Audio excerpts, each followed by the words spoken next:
Hi, everyone. Welcome to another week of Astro highlights. We're going to be looking at the highlights for the week of January 14th to 20th.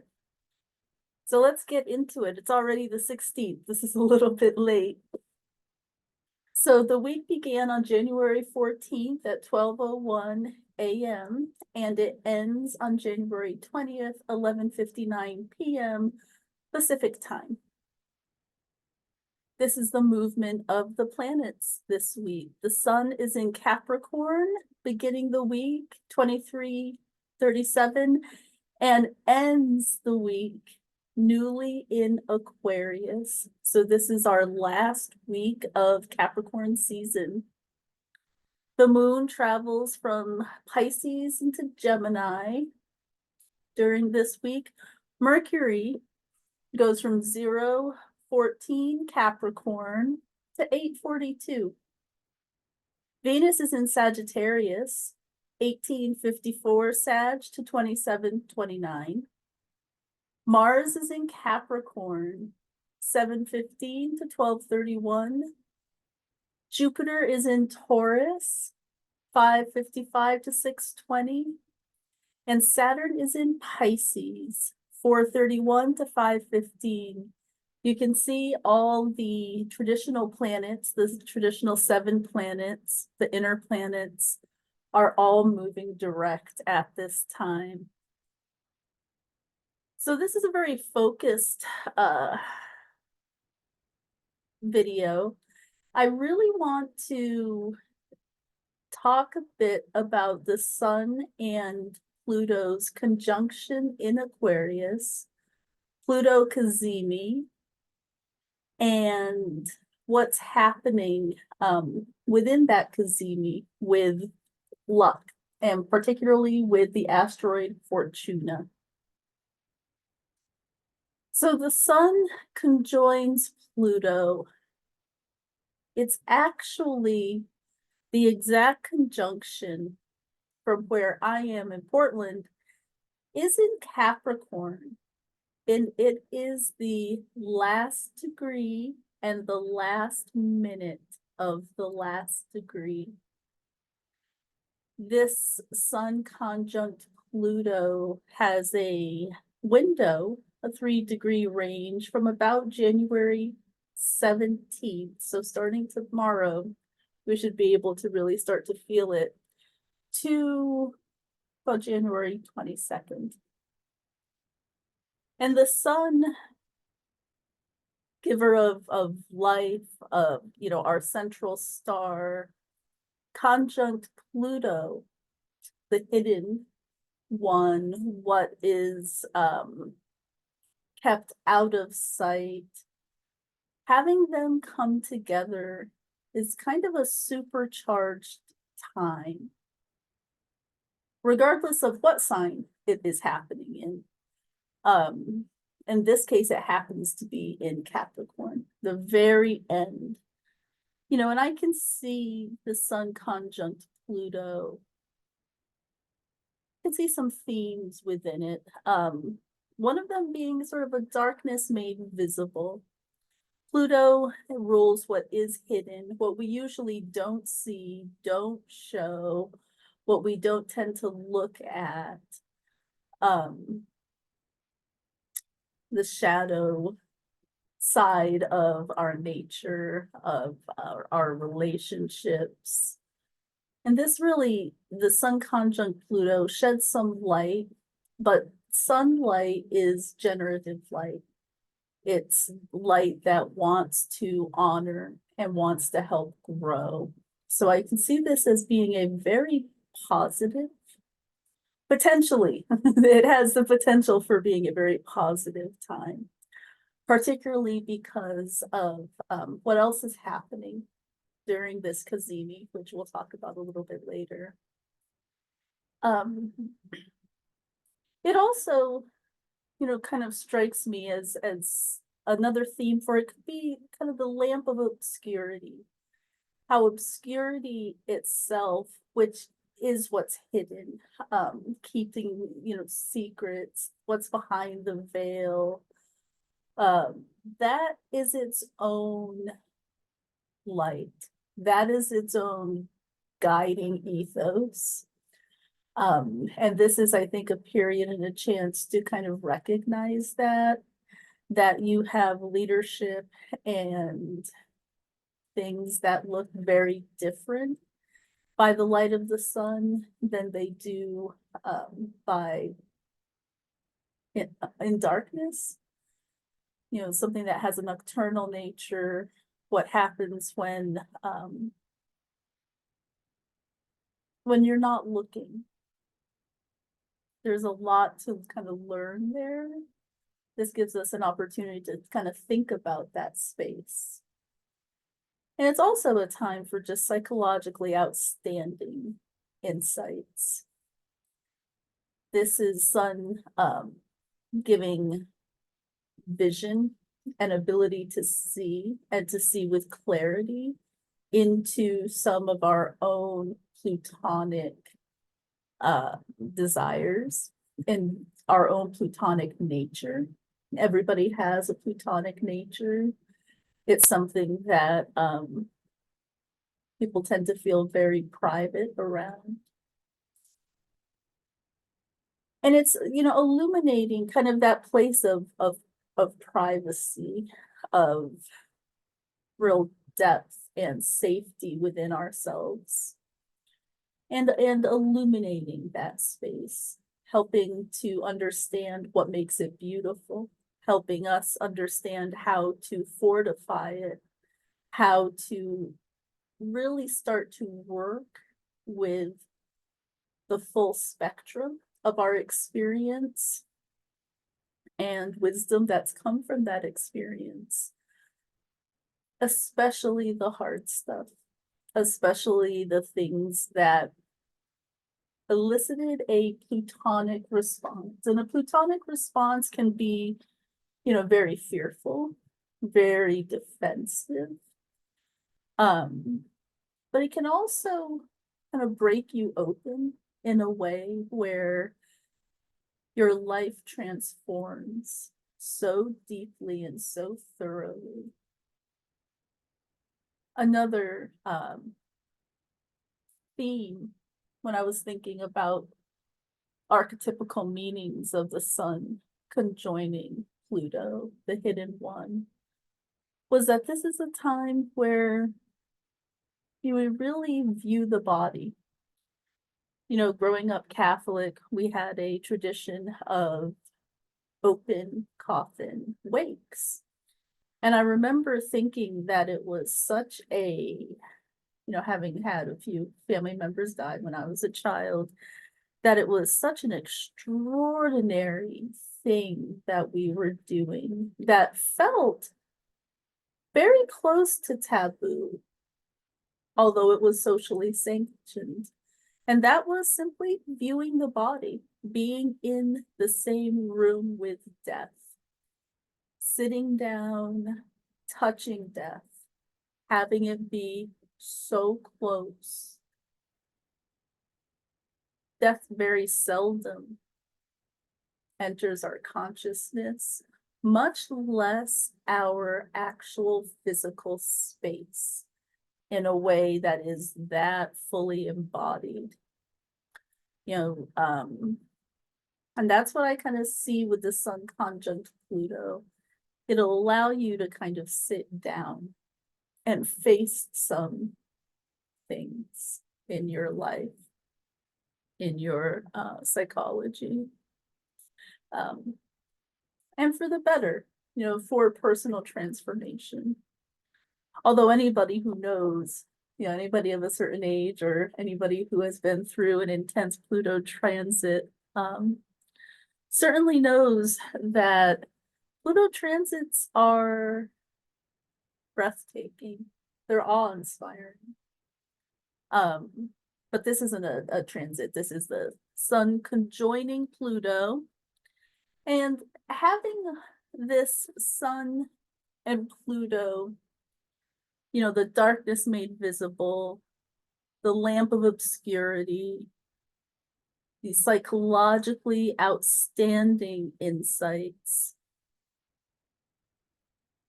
illuminating the spaces that are deeply sacred to you, deeply private, and viewing the body, really facing the fears that you might have. This is all happening as Pluto and the sun are just about minutes away from entering Aquarius.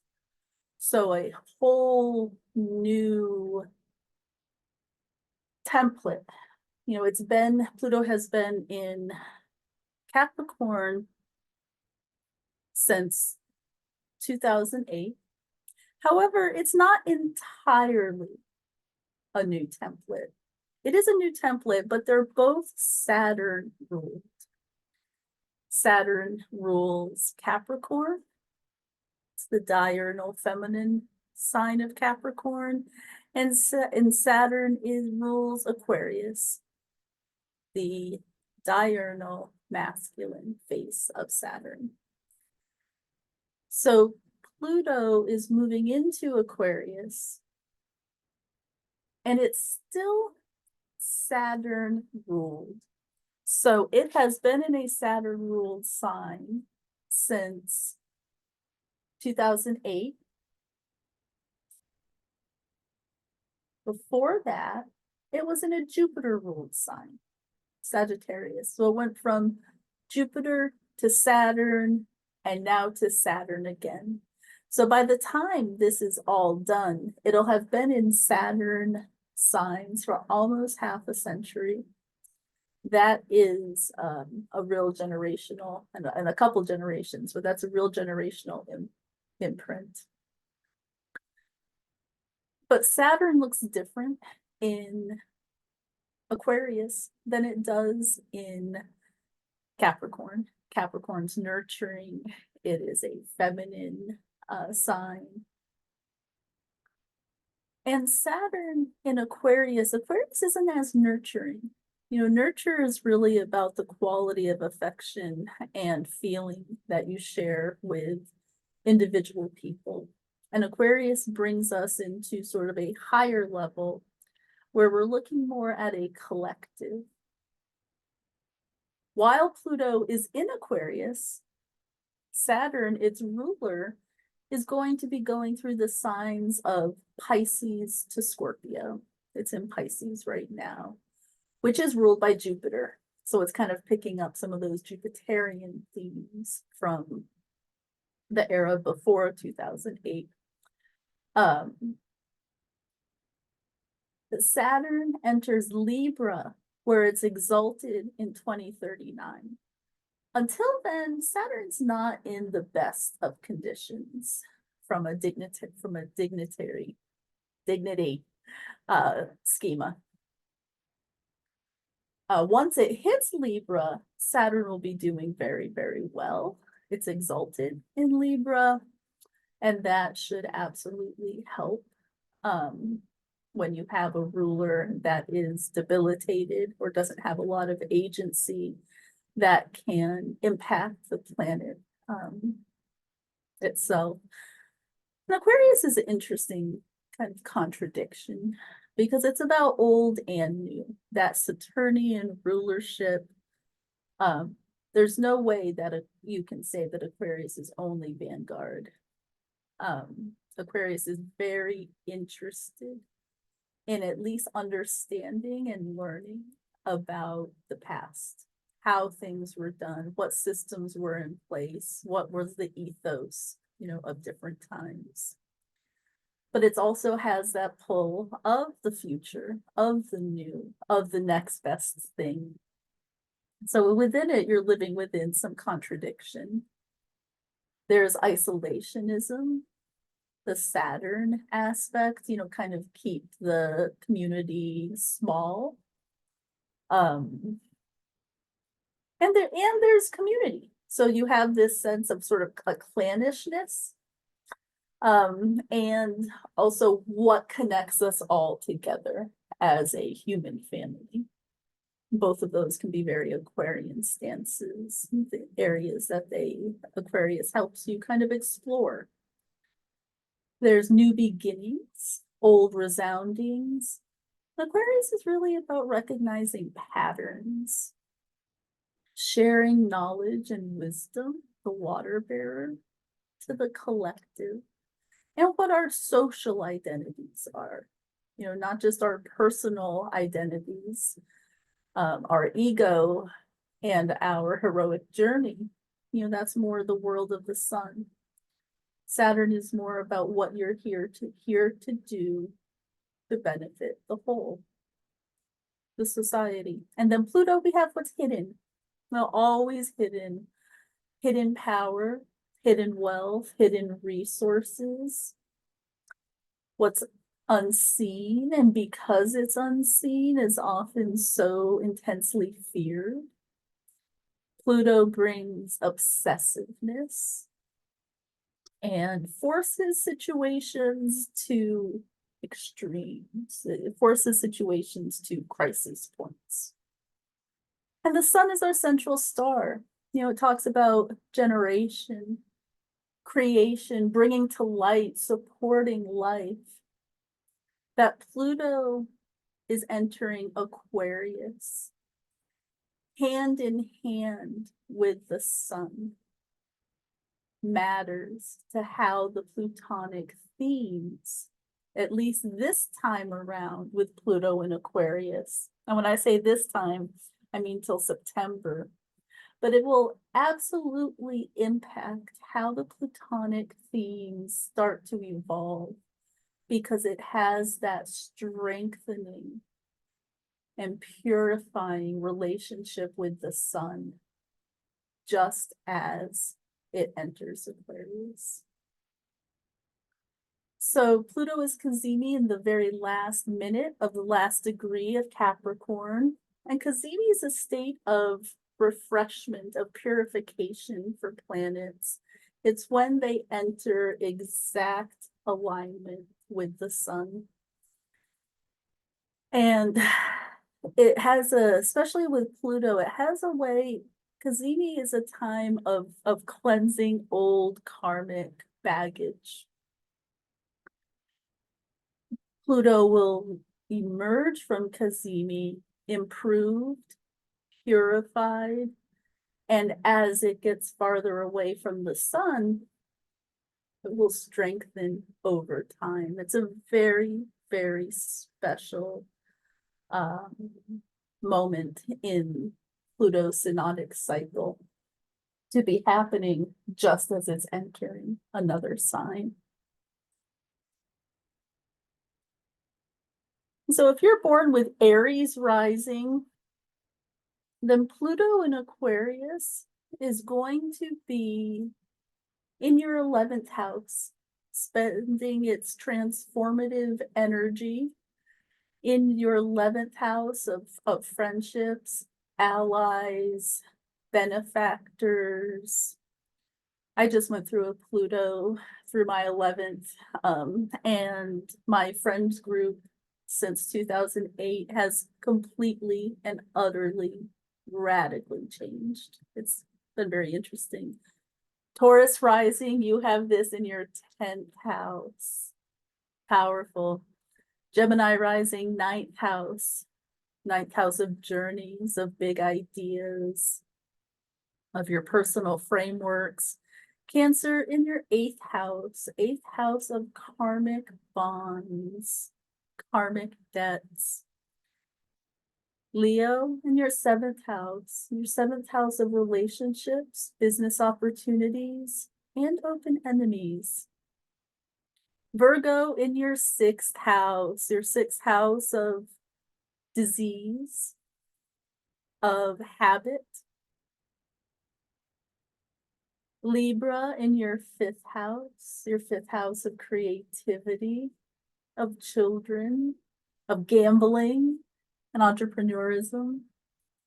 Scorpio rising, you have this powerful seeding happening in your 4th house, your 4th house of home, your sanctum. Sagittarius rising, your 3rd house of communication, neighborhood, siblings, news that you get and that you give to the world.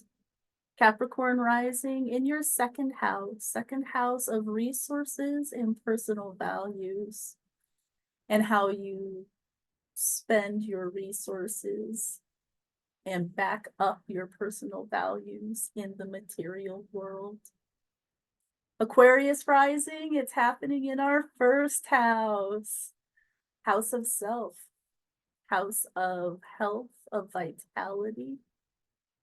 And Pisces rising, it's happening in your 12th house, the house of your subconscious, of hidden enemies, and of divine blessings. So what's lucky this week? Well, by and far, the luckiest thing, well, let's get back here. The luckiest thing is Fortuna. Fortuna is part of that Pluto Sun cusp. It's right there in the heart of the Sun with Pluto. So not only is Pluto coming out juiced by the Sun, it's coming out juiced by Fortuna, the asteroid, the goddess that rules fortune, abundance, luck. This is yeah, Fortuna is right there. I'm really excited. I'm really interested to see what these next 9 months, with Pluto and Aquarius being illuminated by the sun and then sprinkled with the fairy dust of Fortuna. What ends up happening? So the Sun and Pluto enter Aquarius by the end of the week, January 20th. Pluto is cazimi in the final minute of the final degree of Capricorn. All that Capricornian karmic baggage that you don't need to keep carrying can be burned away. It can be released. And during that cleansing of karma, the goddess Fortuna is there as well. Pluto and Fortuna come out of cazimi, energized by their cleansing to the sun. It's a really beautiful seeding moment. Finally, thank you. Thank you for watching, and thank you for using astrology as a tool to understand yourselves and our world. I'm here for you if you want any help orienting to what's going on this year, and if you want to kind of explore how you think Pluto entering Aquarius might impact you. Until later, folks, I am going to say goodbye.